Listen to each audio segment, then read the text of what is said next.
సంఘటన చాలా బాధాకరమైనటువంటి సంఘటన.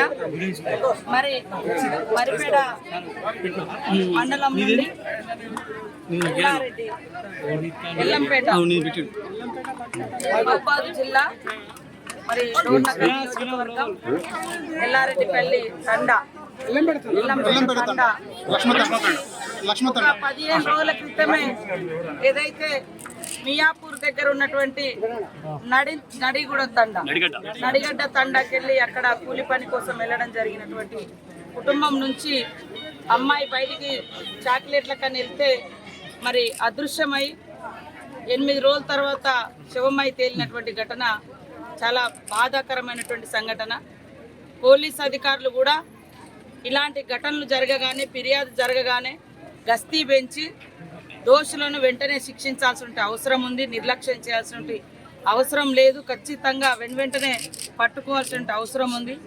అంటే ఈ రోజు వరకు కూడా అసలు క్లూస్ అనేది దొరకట్లేవు అనేది అక్కడ స్థానికంగా మరి రంగారెడ్డి జిల్లా పరిధిలో ఉన్నటువంటి పోలీస్ అధికారులు చెప్తా ఉన్నారు. ఇది నిర్లక్ష్యం, ఇట్లా నిర్లక్ష్యం ఎట్టి పరిస్థితిలో ఉండకూడదు. మరి ఒక ఎస్టీ బాలిక గతంలో కూడా ఈ ప్రాంతంలో మేము 2-3 ఘటనలకు కూడా రావడం జరిగింది.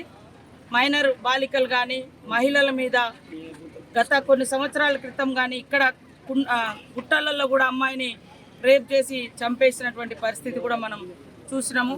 ఇవన్నిటికి కూడా అంతం పలకాలన్నటువంటి లక్ష్యంతో వీటికి మూలంగా ఉన్నటువంటిది విచ్చలవిడిగా ఈ అత్యాచారాలు, హత్యలు చిన్నపిల్లల మీద ఇవన్నీ జరుగుతున్నాయి అంటే విచక్షణ కోల్పోయి దానికి మూలం గంజాయి, డ్రగ్స్ అనేది సీఎం రేవంత్ రెడ్డి గారు గుర్తించే ఈరోజు వాటి మీద ఉక్కుపాదం మోపాలన్నటువంటి సంకల్పంతో అధికారులకు అందరికి కూడా ఎప్పటికప్పుడు అసలైన తొలి వెలుగు.